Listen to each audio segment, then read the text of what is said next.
প্রশ্ন আছে, ভারতীয় জনতা পার্টি একটা শৃঙ্খলাবদ্ধ দল, হুড়হুড় করে আমরা উঠে।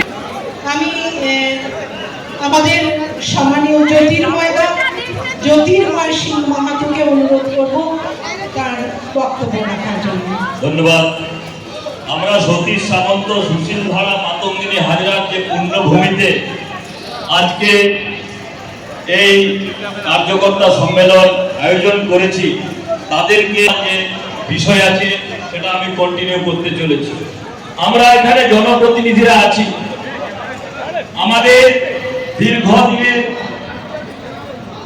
দীর্ঘদিনের অপেক্ষার পরে পশ্চিম বাংলা প্রায় 50 বছর ধরে এমন চলছিল সিপিএম এর সেই 34-35 বছর এবং তৃণমূল কংগ্রেসের 15 বছর। আমরা দেখি আগমন এবং তাদেরকে এখানে যে শাসক দল, সে সিপিএম হোক কিংবা তৃণমূল হোক, বিদায়ী সরকার, সেই বিদায়ী সরকার কখনো কোনো রকম সহযোগিতা করেনি।